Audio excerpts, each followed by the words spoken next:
अ, खातून आपको शायद इस मामले की समझ ही नहीं आ रही।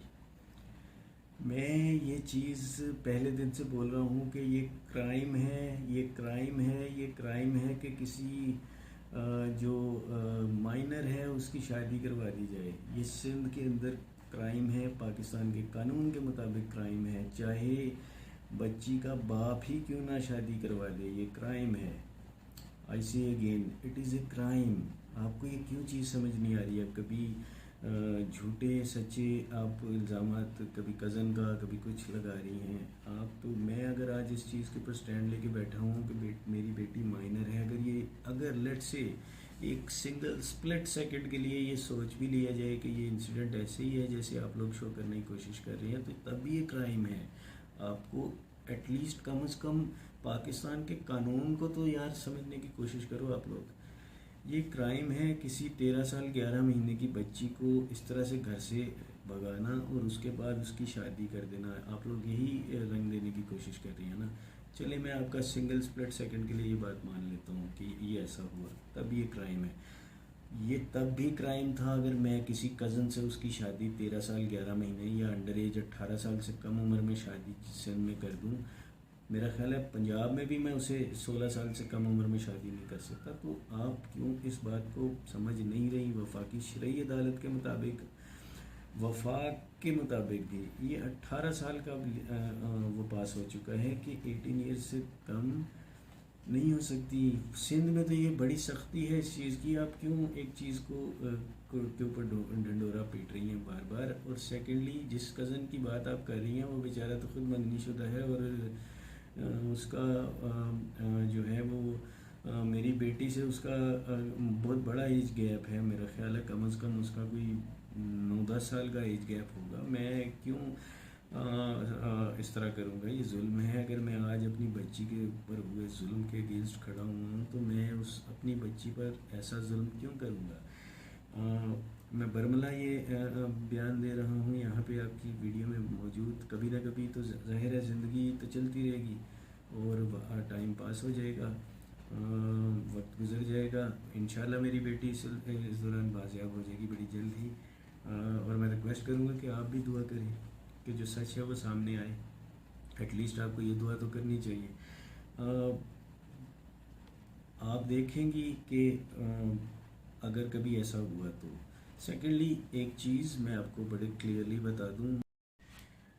चौथा सवाल उन्होंने किया कि जी बच्ची लेटर छोड़ के आई थी, बच्ची के घर वालों को इस चीज़ का पहले ही आइडिया था, पता था ज़हीर का, बच्ची को मारते पीटते थे, मोबाइल छीन लिया। ये भी एक झूठ का पलंदा उन्होंने ख़ुद से क्रिएट किया है। पहली बात मैं क्लियर कर दूं, मेरे घर में तमाम एजेंसीज़, पुलिस वगैरह वो पहले जब वो आई तो उन्होंने मेरा पूरा सबसे पहले तो खोज मेरे ऊपर ही की गई। जाहिर सी बात है, पुलिस हर किसी को इस चीज़ के अंदर इन्वेस्टिगेट करती है। तो ये चीज़ तो वो भी जानते हैं कि ऐसा कोई सीन नहीं था और मैं बिल्कुल ब्लाइंड था। देखिए, जो ये एजेंसीज़ और ये लोग होते हैं ना, ये आप अंदर तक जानते हैं कि आप बंदे को सामने देख के जान लेते हैं कि ये बंदा कितना सच्चा है और कितना झूठा है। तो ऐसा तो सीन, अब जाहिर है बच्ची उनके पास है, वो जो मर्ज़ी उससे बुलवा दे। मैंने यही इसका पहले आंसर दिया था। लेटर वाला एक झूठ था जो कि गालिबन 15 तारीख को शायद ये बोला गया, क्योंकि 16 से कोर्ट स्टार्ट हो रही थी तो आपके पास कोर्ट में आने की कोई गुंजाइश मौजूद नहीं थी।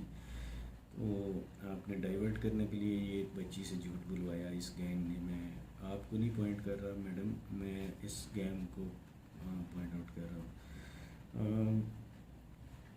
सेकेंडली, मुझे इस चीज़ का इल्म था या माँ को इल्म था? बाखुदा मैं कुरान पाक को हाजिर नाजिर जान के कहता हूँ कि हमें इस चीज़ का कोई इल्म नहीं था। आप एटलीस्ट अल्लाह पाक का के जिस पाक कलाम को मैं गवाह बना रहा हूँ, मेरे पे यकीन नहीं तो आप इसी चीज़ के ऊपर ट्रस्ट कर लें कम से कम, अगर आप उसको कुछ समझती हैं। ये नाम बाखुदा, ये नाम मेरे लिए उस वक्त सामने आए जब ये काम हुआ, ये इंसिडेंट हुआ। उसके बाद ये निकाहनामा सामने आया। तो ये एक नाम, ये फैमिली, मुझे तो अभी तक ये नहीं पता उस फैमिली, ये आज बल्कि कोर्ट के अंदर पता चला जी कि वो साहिब जो आप जिनको बोल रही थी कि 90,000 वो कमाते हैं, वो साहिब पंजाब यूनिवर्सिटी में माली लगे हुए हैं। तो आपको थोड़ा सा खौफ खुदा करना चाहिए कि आपको किसी को इस तरीके से डिफेंड कर रही हैं, उनकी हर चीज़ को डिफेंड कर रही हैं, और दूसरा बंदा जो अपने तमाम एविडेंसेस लेके बैठा हुआ है, उसके एविडेंसेस को भी आप झूठा डिनाई कर रही हैं। ऐसी को ये बच्ची 13 साल 11 महीने की थी, उसने आज तक अपने कपड़े तक खुद सेलेक्ट नहीं किए। वो माँ के साथ ये और मेरे साथ जाती थी और हम ही उसे कपड़े सेलेक्ट कर, मेरी को पाबंद थोड़ी है कि जो मैंने कहना है वही करना है। देखिए मैं भी एविडेंसेस लेके पहुंचूंगा, और ऑब्वियसली सी बात है कि जो सेकंड पार्टी होगी वो भी अपने पास, उनके पास अगर कोई एविडेंस मौजूद होगा तो वो लेकर पहुंचेंगे, जो कि उनके पास है ही नहीं एविडेंस। आपको भी इस चीज़ का इल्म है। तो इन्हें ये चीज़ कोर्ट में प्रूव करने में, ये लेटर्स और ये सब ये वीडियोस जो आप बनाकर इनकी भेज रही हैं, इससे कुछ भी प्रूव नहीं होगा। कोर्ट के अंदर इन चीज़ों की कोई वैल्यू नहीं होती। कोर्ट में वैल्यू होती है तो कोर्ट के अंदर जो बयान होता है और कोर्ट की कार्रवाई होती है, और कोर्ट में जो एविडेंसेस होते हैं उसकी वैल्यू होती है। मेरा ख्याल है कि आपको ये बात समझ आई होगी। जो है वो आप ख़ुद सोच सकते हैं, पुलिस ऐसी चीज़ जो है वो अपने आप को क्यों साफ कर, पुलिस कोई मेरे कोई मुलाजिम थोड़ी है पुलिस वाले। वो एक इंडिपेंडेंट इदारा है। मैं उनका जो है वो उनकी जाहिर सी बात है, मैंने एक एफआईआर दर्ज करवाई है, वो उसके ऊपर वो एक्शन ले रहे हैं। अब चूँकि केस भी अदालत में है, तो अब अदालत जो है वो डायरेक्ट उनके ऊपर प्रेशराइज कर रही है कि ये इस बच्ची को तलाश किया जाए। तो पुलिस के अंदर, पुलिस को अगर दूसरे दिन तीसरे दिन इस चीज़ का पता होता तो पुलिस क्यों इसे फाइंड आउट ना कर सकती। आप इस चीज़ को इस तरीके से सोचने की कोशिश करिए। महज किसी पर इल्ज़ाम लगा देना जो कि आपका वतीरा है, आप ये हरकतें ना करें प्लीज़, बराए मेहरबानी। मेरी आपसे कोई पर्सनल दुश्मनी नहीं है, और मैं आपसे दुश्मनी पालना भी नहीं चाह रहा, क्योंकि इंसान अपने जो पहचाना जाता है इन चीज़ों से। तो काइंडली ऐसा ना करें, आप ये चीप शॉट्स नहीं खेलें। पुलिस को इस चीज़ का बिल्कुल कोई आइडिया नहीं था, और मुझे बाखुदा, मैं कुरान को हाजिर नाजिर जान के ये कहता हूँ कि जिस दिन टीवी पर निकाहनामा आया और उससे अगले दिन बच्ची टीवी पर शो हुई, टीवी पे निकाहनामा मैंने फ़र्स्ट टाइम देखा था, मैं कुरान पाक को हाजिर नाजिर जानकर ये कहता हूँ। तो खुदा का वास्ता है, आप इस किस्म के सिर्फ चंद व्यूज़ लेने के लिए ऐसे झूठे हथकंडे इस्तेमाल ना करें। इसके अलावा मैं क्या कह सकता हूँ। आप पुलिस को भी गंदा कर रही हैं, जबकि पुलिस को इस चीज़ का इल्म ही नहीं था, ना मुझे था ना पुलिस को था। मैं ऑलरेडी इसको क्लियर कर चुका हूँ। जो गवाह आप लेकर आई हैं, अगर उसके पास कोई एविडेंस होता, मेरा नंबर पूरे पाकिस्तान के पास है। जब से ये इंसिडेंट इतना पॉपुलर हुआ है, मेरा नंबर तो पूरे पाकिस्तान के पास है। बच्ची के पास तो वैसे ही होना चाहिए बकौल आप लोगों के। तो मेरे पास इंसिडेंट, ये मेरा व्हाट्सएप आता तो उसकी एक रिकॉर्डिंग करके मेरे नंबर के ऊपर आप शो करते कि जनाब ये देखें, ये व्हाट्सएप किया गया था। मैं जिस दिन ये मुझे फर्स्ट टाइम ये क्वेश्चन रेज़ किया गया था, मैंने उसी दिन ये सारी एजेंसीज़ को जो कि ऑलरेडी इसमें शामिल थी और उन्हें पता था, जब मैंने उन्हें कहा तो उन्होंने कहा यार आपके फ़ोन को हमें चेक करने की ज़रूरत ही नहीं है, हम ऑलरेडी इसको फ़ोन के ऊपर क्या कुछ हो रहा है और इस पर क्या इन आउट है वो सब हमारी नज़रों में है, तो आपको क्लैरिफिकेशन देने की कोई ज़रूरत नहीं है। मेरा ख्याल है कि आप अस्सलाम वालेकुम। सबसे पहले तो मैं एक चीज़ बता दूं कि ये वीडियो जो है वो जनरल वीडियो है, और ये तमाम यूट्यूबर्स के लिए ये एक ही वीडियो है, और मेरा ख्याल है कि इसमें कॉपीराइट का कोई इशू नहीं होना चाहिए। तमाम यूट्यूबर्स इस एक वीडियो को अपने चैनल पर अपलोड कर सकते हैं। इसके अंदर में एक ख़ातून है जो कि बार बार मुझे, मेरी फैमिली, मेरी बेटी, इनको निशाना बना रही है। और इसके अंदर मैं उन्होंने आज कुछ 7 मुझे लेकर ये बोला कि मैंने 7 झूठ जो बोले हुए हैं उन्हें बेनकाब किया जाए। तो मैं अब जो उन्होंने मेरे पर एलिगेशंस लगाए हैं मैं उनका रिप्लाई करना चाह रहा हूँ। सबसे पहले मैं ये बता दूं कि मैं ख़वातीन की बहुत रिस्पेक्ट करता हूँ, और अगर मैं अपनी बेटी के लिए स्टैंड लिया है तो ये भी एक बहुत बड़ी रीज़न है कि मैंने ये अपनी इज़्ज़त को पसे पुश डाल करके मुझे बहुत रोका गया कि यार बच्ची के लिए मीडिया में जाना अपनी इज़्ज़त को उछालने वाली बात होती है। लेकिन चूँकि मुझे मेरी बेटी सबसे ज़्यादा दुनिया में अज़ीज़ है और मैं उसके हक़ के लिए स्टैंड कर किया है, और मैं अपनी लाइफ के लास्ट ब्रेथ तक मैं उसके लिए फ़ाइट करता रहूँगा जब तक कि वो कोर्ट के अंदर पेश नहीं की जाएगी। तो ये ख़वातीन लेडीज़ मैं इनका बहुत रिस्पेक्ट करता हूँ, और ये केस भी जो फ़ाइट हो रहा है ये एक्चुअली मेरी बेटी का केस है, मेरे बेटे का नहीं है। तो मैं ख़वातीन के हक़ के लिए और ख़ुसूसन मैं अपनी बच्ची के हक़ के लिए उठा हूँ। तो मेरा कोई उनसे कोई पर्सनल कोई लड़ाई झगड़ा कुछ भी नहीं है। आई डोंट नो उन्हें मेरी ज़ात से या मेरी फैमिली से या मेरी बेटी से क्या प्रॉब्लम है, ये तो वही बता सकती हैं। बाकी मैं क्वेश्चंस की तरफ मैं आता हूँ और मैं रिप्लाई करता हूँ।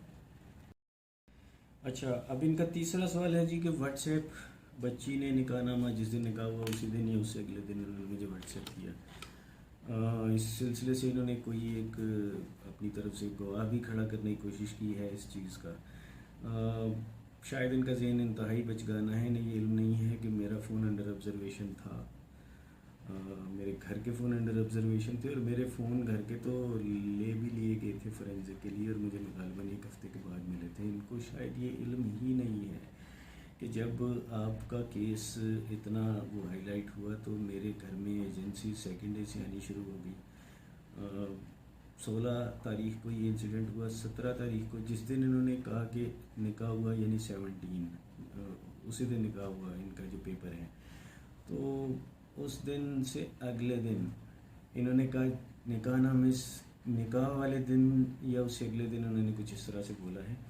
तो 17 को मेरे पास एजेंसीज़ मेरे घर पे थी, और वो सारे मेरे फ़ोन की ऑब्ज़र्वेशन हो रही थी। मेरे पास आज भी जो व्हाट्सएप पे मैसेजेस आते हैं वो सब ऑब्ज़र्व होते हैं। इवन जो वॉइस नोट्स और ये सब जो हैं वो ऑब्ज़र्व हो रही है। मेरा फ़ोन अभी तक अंडर ऑब्ज़र्वेशन है। इस चीज़ को पुलिस डिपार्टमेंट भी कंफर्म कर सकता है, ठीक है। सेकेंडली देखें, इन्होंने मुझे मेरी ज़ात को तो पॉइंट आउट बनाया, इन्होंने पुलिस को भी निशाना बनाया कि पुलिस को तीसरे दिन ही निकाह की गेम का पता चल गया था। और अगर ऐसी बात थी तो मैं अपनी इज़्ज़त का डंडोरा टीवियों के ऊपर बैठ के क्यों पीट रहा होता। मैं तो मामला उसी दिन जब ये मामला हाईलाइट ही नहीं था मैं जाके मामला सेटल कर लेता। और मेरा ख्याल है कि पुलिस भी बड़ी अगर ये वो वाला मामला होता तो पुलिस भी बड़ी आसानी से इस चीज़ को कंप्रोमाइज़ करवा देती, सेटलमेंट करवा देती। ये वो इशू नहीं है, और अब आप इस किस्म की ब्लेम गेम्स नहीं डालें। ये मेरा व्हाट्सएप मेरा फ़ोन पूरा ऑब्ज़र्वेशन में था। इवन मेरे फैमिली मेम्बर जितने भी थे उनके फ़ोन ऑब्ज़र्वेशन में थे, और शायद अभी तक भी हैं। मेरा तो अभी तक है, और मेरे घर में जितने फ़ोन हैं वो भी हैं। सेकेंडली देखें, पुलिस को इन्होंने कहा कि पुलिस को पता था सेकेंड डे थर्ड डे से, बाप ने उसी वक्त पुलिस को बता दिया। अब सोचने की मुकाम सोच है, अगर मुझे व्हाट्सएप आया और मैंने उसी वक्त पुलिस को फॉरवर्ड कर दिया, और उसके बाद मैं ढिंडोरा पीटता रहूँ कि ये हुआ है, और पुलिस को इस चीज़ का दूसरे या तीसरे दिन पता है बकौल इनके, तो जो है वो हुआ। तो सेकेंडली एक चीज़ मैं आपको बड़े क्लियरली बता दूं, मेरी बेटी जब शादी की एज को पहुंचती, इट मीन्स माँ बाप से बढ़कर ये जो बच्ची की एज है इसमें तो उसकी कोई विल ही नहीं है, तो उसे फ्री विल देना ये ज़्यादती है। सेकेंडली मैं इस वक्त मैं और बच्ची की वालदा बच्ची के अच्छे बुरे का सबसे ज़्यादा बेहतर सोच सकते हैं। आप उसकी वकालत इस चीज़ में ना करें। बच्ची के लिए क्या अच्छा है क्या बुरा है ये मेरा हक है, क्योंकि मैं बच्ची का के माँ हम बच्ची के माँ बाप हैं, ये हमारा हक है। और आज कोर्ट में भी ये बोला गया, जज साहब ने कहा कि इन वालिदैन से बच्ची के सामने पेश करो, इधर लेकर आओ, ये बेचारे किस परेशानी से गुजर रहे हैं। अगर आपको इस परेशानी का एहसास नहीं है, खुदा कभी ये टाइम आप पर ना लाए कि कभी खुदा न खास्ता आपके घर में ऐसा कुछ हो, क्योंकि ये बहुत बुरा वक्त होता है। और मुझे ही पता है कि मैं कैसे अपनी बच्ची के हक़ के लिए खड़ा हूँ। मेरी बेटी ने जब भी शादी करनी होती, जब उसकी शादी की एज होती, वो इस अक़ल कामिल को पहुँच चुकी होती, उसकी एक शादी की एज होती, जैसे 20-22 साल 23 साल ये सोसाइटी में इसी तरह की एज होती है बच्ची की। जब बच्ची इस पुख्ता उम्र को पहुँच जाती है तो बच्ची जिससे कहती, मैं कहता हूँ हम तो ये भी नहीं देखते कि वो सैयद है या नहीं, उसका हमारे फ़िक़ा से ताल्लुक़ है या नहीं। वो बच्ची जिसे कहती हम उसकी तरफ एटलीस्ट हम उसको सोचते तो ज़रूर, कंसिडर तो ज़रूर करते हैं। ये तो हमारा राइट है। 10 रिश्ते भी आ जाएं तो उसमें हमने तहकीकात करने के बाद ही कि ये फैमिली कैसी है, क्या ये बच्चा जो है ये मेरी बेटी को सारी उम्र खुश रख भी पाएगा कि नहीं। ये तो माँ बाप का एक बेसिक राइट है। और मेरा ख्याल है कि बच्चियों का भी ये माँ बाप पर हक है कि बच्चियों, चूँकि देखिए औरत जो होती है वो तो वैसे ही आधी अकल की होती है, ये तो ऐसी तो हदीस पाई जाती हैं। तो छोटी उम्र की बच्चियाँ कैसे डिसाइड कर सकती हैं। आप कुछ खुदा का खौफ करिए और इस चीज़ के ऊपर सोचिए। किसी की बच्ची के ऊपर तज़हीक करना, उसकी इंसल्ट, कॉन्स्टेंटली उसकी फैमिली की इंसल्ट करनी, आप ख़ातून हैं, मैं वो अल्फाज, मेरी तरबियत ऐसी नहीं हुई कि मैं आपके लिए ऐसे अल्फाज इस्तेमाल करूँ। डेफ़िनेटली अल्लाह पाक देख रहा है और अल्लाह ये भी जानता है कि कौन सच्चा है और कौन झूठा है। देखिए, सबसे पहले इन्होंने ये बोला कि जी सीसीटीवी में अगवाकार क्यों नहीं आए। एक मेडिकल क्लिनिक है, उधर से सीसीटीवी मेरी गली तक शो कर रहा है। सेकेंडली अगवाकार बाप जो है वो अगवा का मुसलसल बोल रहा है पहले दिन से, और गली का डिस्टेंस, जहाँ गाड़ी खड़ी होती है वहाँ से मेरे घर का डिस्टेंस आधा मील है। इनको शायद इनका मैथ वीक है। इन्होंने गली डेफिनेटली मॉनिटर तो की नहीं आके फिज़िकली। इनका यकीनन इनका मैथ वीक है। इन्हें शायद ये एम नहीं है कि एक मील में या आधे मील में या 1 किलोमीटर या आधे किलोमीटर के अंदर कितने मीटर्स होते हैं। मेरे घर से मैक्सिमम गली का जो कॉर्नर है वो मैक्सिमम 20 मीटर होंगे। 6, 7, 8, 9, ज़्यादा 6 या 7 घर होंगे। वो आप क्रॉस करें तो गली का कॉर्नर आ जाता है। अगर ये खातून इसको आधा मील बोलती है तो फिर या तो इनके दिमाग का स्क्रू ढीला है या फिर इनको मैथ की कैलकुलेशन नहीं आती। थोड़ा सा अगर ये इस पर तवज्जो देती तो शायद इन्हें ये इल्म हो जाता। सेकेंडली, मैं पहले दिन से यही कह रहा हूँ कि ये अगवा है। मैंने FIR भी इसी चीज़ की कटवाई हुई है। सेकेंडली, अगर ये चीज़ अगवा नहीं है, ये लोग बड़े बेकसूर लोग हैं, तो कोर्ट में आए और प्रूव कर दें। मैं तो पहले दिन से ही कह रहा हूँ। फिर CCTV के ऊपर इन्होंने पॉइंट किया कि जी देखिए CCTV को डिसीव करना, ये जो प्रोफेशनल गैंग्स होते हैं इनके लिए मुश्किल नहीं होता। ये गाड़ी को गली के बिल्कुल कॉर्नर पे इस तरीके से खड़ा किया जा सकता है कि पता भी ना चले। बच्ची को इस तरह से गायब किया जा सकता है और इस टाइम पे गायब किया जा सकता है कि उसका किसी को इल्म ही ना हो। तो ये प्रोफेशनल लोग हैं और ये उस दिन यहाँ पर नहीं आए थे। ये डेफिनेटली जो फाइंडिंग मिली है ये उस इंसिडेंट से पहले से यहाँ पर मौजूद थे और ये डेफिनेटली इन्होंने ये सारा वर्कआउट किया था।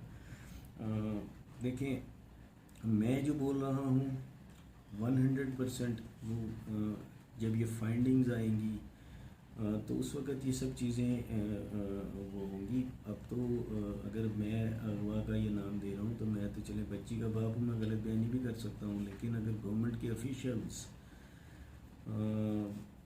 मेरी कोई रिश्तेदारी नहीं है, ना मैं उनकी पार्टी से ताल्लुक़ रखता हूँ। मैं बड़ा क्लियर बता दूँ, मैं ना उन्होंने ना मुझे एज ए पार्टी इसको किया है, मेरा उस पार्टी से भी लिंक नहीं था, मैं तो किसी पार्टी से ताल्लुक़ ही नहीं रखता था। सेकेंडली मैं जो हूँ इस क्या कहते हैं ये जो मिनिस्ट्री इसको देख रही है, मेरी कोई रिश्तेदारी उनको मुझे जितनी सपोर्ट अहले सुन्नत और दूसरे जितने भी हमारे पाकिस्तान में फ़िका और इवन नॉन मुस्लिम लोग रहते हैं, यकीन करें मुझे रोज़ाना मैसेजेस क्रिश्चियंस के आते हैं और दूसरे रिलीजन्स के लोगों से आती हैं। तो जितनी प्यार सपोर्ट मुझे अपने फ़िका से मिला उससे कहीं ज़्यादा मुझे दूसरों से भी मिला। तो ये इशू इस तरफ का तो था ही नहीं। और मेरे जितने भी इलाके में मसाजिद हैं, वो जितने भी लोग हैं वो आके मुझसे इस इंसिडेंट के बाद भी मुझसे गले मिलते रहे हैं और आज भी मिलते हैं और उसी तरह मिलते हैं। तो ये चीज़ मेरा ख्याल है कि इन्हें ये चीप शॉट खेल कर इस सोए हुए फितने को दोबारा उठाने की कोशिश करनी ही नहीं चाहिए थी। सेकेंडली इन्होंने एक इंतहाई चीप शॉट खेली है, जिस मामले को मैं बड़े अरसे से दबा के बैठा हूँ और मैं नहीं चाहता कि ये मामला इस तरफ जाए, ना मुझे जाने दिया। मैंने इसको हत्तुल इम्कान कोशिश की कि ये मामला इस तरफ नहीं जाए। इवन मुझे मेरे फ़िरके की तरफ से बोला गया कि यार हम आपको पूरी सपोर्ट करते हैं, और मैंने कहा नहीं, ये मामला फ़िरका वारियत की तरफ मैं नहीं जाने दूंगा। मेरी बेटी कौम की बेटी है, वो सिर्फ एक फ़िका की बेटी नहीं है। मेरी बच्ची जो है वो पूरी कौम की बेटी है। इन्हें इस चीज़ के लिए मैं कहता हूँ कि इन्हें शर्म आनी चाहिए कि इन्होंने एक फितने को जो दबा हुआ था, इन्होंने उसे दोबारा उठाने की कोशिश की। मैं इसे कंडेम करूँगा। और सेकेंडली मैं इनको ये बता दूँ कि पुलिस, मेरे घर ये इंसिडेंट 16 तारीख को हुआ था और पुलिस 16 की रात में मेरे पास आ गई थी। मैंने ये जो इंसिडेंट हुआ था, ये जो टीवी नेशनल टीवी की बात है, 23 तारीख थी गालिबन, 22 या 23 तारीख थी, यानी 6 या 7 दिन बाद की बात है जो मैं नेशनल टीवी पर बैठा था जाके। तो नेशनल टीवी के ऊपर एक क्वेश्चन हुआ और जाहिर सी बात है मेरे सेंटिमेंट्स में पता नहीं किस जज्बात के साथ उधर बैठा हुआ था कि मेरे मुंह से एक लफ्ज़ जो मैं अभी कहता हूँ मुझे नहीं निकलने चाहिए थे। डेफिनेटली ये मामला, मैं ये नहीं कह रहा कि मेरे साथ एक चीज़ नहीं हुई थी, लेकिन मुझे उसका अब डेफिनेटली जो भी मेरे मोहल्ले के लोग हैं और जो भी वो हैं, वो सब मेरे साथ जिस तरह पहले खड़े थे वो इसके बाद भी मेरे साथ उसी तरह खड़े हैं। और ये जो भी था, मैं इस पर मज़ीद बात, अगर यूट्यूबर्स भी आके क्वेश्चन करते हैं तो मैं उनसे बात इसलिए नहीं करता कि चूँकि ये मामला फ़िरका वाराना फसादात की तरफ ना चला जाए। और मेरा बेटी का इशू जो है वो एक नेशनल काज का इशू है कि बच्चियां इस तरह अगवा होती हैं या उनकी इस तरह से शादियां करवा दी जाती हैं, चाहे वो जाली हो चाहे सही हो, और उसके बाद उन्हें गायब कर दिया जाता है कुछ अरसे के बाद। तो ख़ातून को ये चीज़ सोचनी चाहिए थी। ये झूठ नहीं था। पुलिस ने तो ये उस टीवी के बयान आने के बाद मुझसे पूछा था। उससे पहले तो मैंने किसी गालिबन ज़फ़र अब्बास साहब से ये बात की थी और टीवी पर ये बात हो गई जो कि नहीं होनी चाहिए थी। और प्रॉपरली उस टीवी चैनल वालों ने भी मुझे कहा कि यार हमारे चैनल से ये बात नहीं होनी चाहिए थी जो क्वेश्चन हुआ। तो मैं